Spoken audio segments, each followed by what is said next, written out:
मौनी अमावस्या को कुंभ में एक बहुत बड़ी दुर्घटना हो गई। कई लोगों के प्राण चले गए। क्यों? भक्ति तो है क्योंकि वे कुंभ में, पर ज्ञान नहीं है। ज्ञान क्या नहीं है? अब हम कई लोग हमको बोलेंगे बताओ लोगों के प्राण चले गए, ये कह रहे हैं उनमें ज्ञान नहीं है। नहीं, देखो हमारी बात सुनो। सबको होड़ क्या लगी है कि हमको संगम में नहाना है, जहां गंगा यमुना मिलती हैं वहीं नहाना है। अब एक ही जगह 10 करोड़ लोग नहाने के लिए जाएंगे तो दिक्कत तो हो जाएगी। ज्ञान किसे कहते हैं? कि भाई संगम का मतलब केवल वो स्थान नहीं है जहां दोनों नदी मिल रही हैं।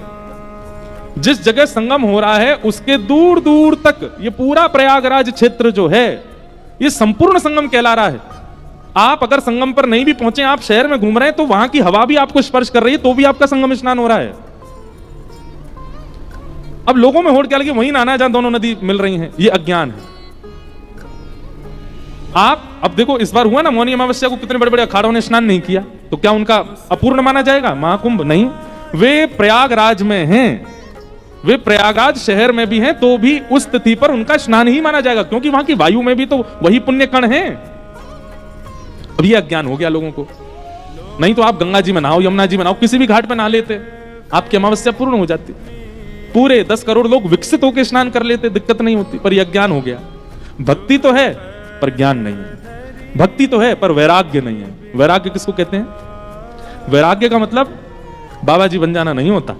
वैराग्य का मतलब महाराज जी बन जाना नहीं होता। वैराग्य का मतलब होता है जिस वस्तु को आप देख करके तुरंत उसके प्रति उपभोग की इच्छा होने लगती है, वह इच्छा का समाप्त होना, वो वैराग्य है। इच्छाओं का विश्राम होना वैराग्य है। अच्छा एक बात हमारी सुनो। 10 वर्ष के जब हम थे तब हमको टॉफी बहुत बढ़िया लगती थी, टॉफी, चॉकलेट। लेकिन आज जब 28 वर्ष के हो गए, अब हमको टॉफी कोई दे दे तो ऐसा कोई रुचि नहीं उसके प्रति। क्यों?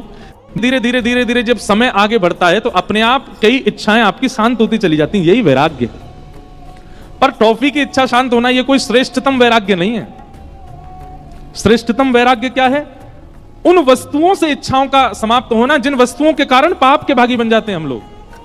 उन वस्तुओं के प्रति वैराग्य होना।